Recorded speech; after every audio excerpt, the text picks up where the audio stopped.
High বন্ধুরা, এই দেখো আমার ছোট্ট গোপাল।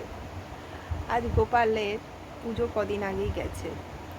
গোপাল কিভাবে মাখন ননি চুরি করে তার গল্প শুনবে নাকি, তার ননি চুরি দেখবে নাকি? দেখো দেখো, আসছি তোমাদের সঙ্গে ননি চুরির রেসিপি নিয়ে।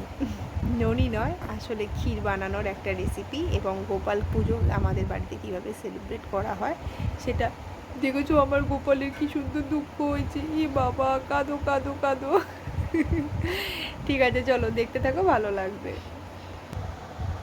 তো বন্ধুরা, কেমন লাগলো জানিও।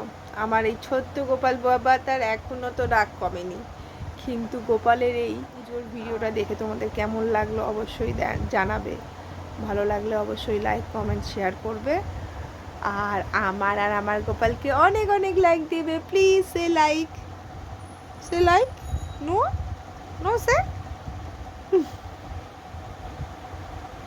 না না, please like me, like orange kitchen. Yes না?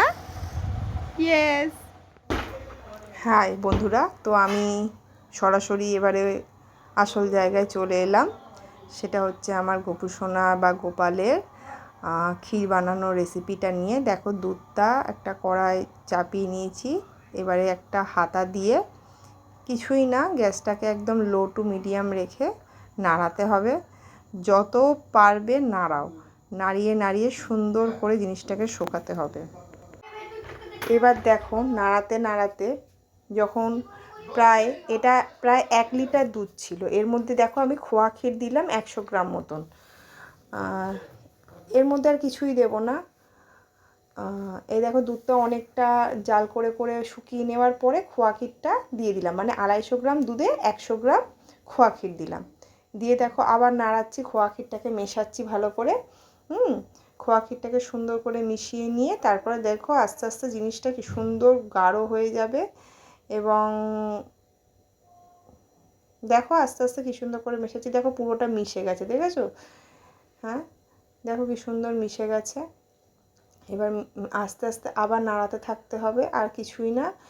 ক্ষীর বানানোর নিয়মই হচ্ছে যত দুধটাকে গাঢ় করব, গাঢ় করাটাই হচ্ছে আসল কাজ। তারপরে দেখো আস্তে আস্তে কতটা আরও কমে গেছে। এই দেখো আমার পুরোপুরি ক্ষীরটা হয়ে গেছে, পুরো শুকিয়ে এসছে। এইবার এটাকে একটা বাটির মধ্যে তুলে নেবো, আর কোনো কাজ নেই। কি সুন্দর না, সহজেই রেসিপিটা, তোমরা অবশ্যই বাড়িতে করবে। যে কোনো জন্মদিন অনুষ্ঠানেও আমরা তো করি, সেটাও ভালো লাগবে। এই দেখো, এটাই আমরা চলে এসেছি ভাজা। আমরা ঠাকুরকে কোনো মানে অন্নভোগ দিই না, আমরা লুচির সঙ্গে 5-7 রকম ভাজা দিই। এটা হচ্ছে কাঁকরোল ভাজা, তারপরে গেল এটা কুমড়ো ভাজা। মিষ্টি কুমড়ো গোপালের খুব প্রিয়, আমার কাকি শাশুড়ির এবং আমার শাশুড়িরা সবাই বলেন, তাই আমরা কুমড়ো ভাজা করছি। দেখো কুমড়ো ভাজাটা হচ্ছে, এবারে কুমড়ো ভাজার পরে খুব সম্ভবত আলু ভাজা করেছিলাম। হ্যাঁ, এই দেখো আলু ভাজা, আলু ভাজা হচ্ছে, আলু ভাজাও ভেজে নিলাম। এগুলো কিন্তু জানো তো তেলে বা ঘিয়ে করি, কিন্তু এতে কোনো নুন পড়ে না, শুধুমাত্র কেটে পরিষ্কার করে করি। এতে হলুদ বা নুন ঠাকুরের ভোগে আমরা দিই না, শুধু তেল আর ঘি মিশিয়ে, সম্পূর্ণ ঘিয়ে করা সম্ভব হয় না বলে তাই তেল আর ঘি মিশিয়ে করি। এরপরে আসছে সুজি।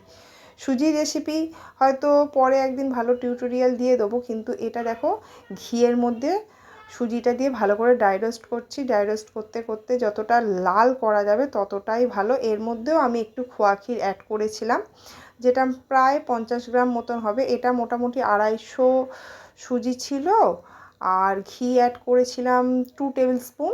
এ দেখো প্রায় আমার সুজিটা কনসিস্টেন্সিটা এসে গেছে।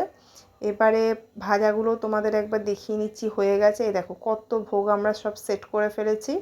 ঠাকুরমশাই এসে গেছে, গোপালকে এবার স্নান করানোর জন্য উনি ঠিকঠাকভাবে কাজগুলো করছেন। কারণ গোপাল সোনাকে চান করানোটা একটা, এই দেখো সব চান টান করে ওকে সুন্দর একটা নতুন পোশাকে ওকে সাজানো হয়েছে। সকালেও একটা ওকে এমনিভাবে একটা নতুন জন্মদিন বলে কথা, ওকে নতুন একটা পোশাক পরানো হয়েছিল। এইবারে হলো কি না, ওর আর একটা পোশাক কেনা হয়েছিল, সেই পোশাকটায় ওকে সাজানো হয়েছে। কি সুন্দর লাগছে না দেখো। আর দেখো কত সুন্দরভাবে ওকে সাজানো হয়, এবং কত কত জন্মদিনে তো আমাদেরও বাড়িতে বলো কত রান্না হয় আমাদের জন্য স্পেশাল স্পেশাল, তেমন আমার গপু সোনার জন্য বা কি রান্না হয় এবং ওর কোনটা পছন্দ সেগুলো সবই সাজানো। দেখো কেক রয়েছে, সুজি রয়েছে, মালপোয়া, তালের নাড়ু, তালের ক্ষীর, এর মধ্যে আর একটা রেসিপি আছে যেটা হচ্ছে কি না সিমুইয়ের পোলাও। কেমন লাগলো তোমরা বলবে আমাকে সবাই। আর আমার গোপাল এখন রাগটা কমিয়ে অন্য জায়গায় গেছে, তো তোমাদের কেমন লাগলো অবশ্যই জানাবে। আর আমার গোপালের অন্য গল্প নিয়ে পরে একদিনে তোমাদের সঙ্গে আসবো, ঠিক আছে? ওখানে তো আমি বলছিলাম লাইক করিনি, কিন্তু ও তো গোমরা মুখে কি সুন্দর বললো লাইক করতে। তাহলে তোমরা অবশ্যই আমার ভিডিওটা লাইক করে দিও, ঠিক আছে? টাটা।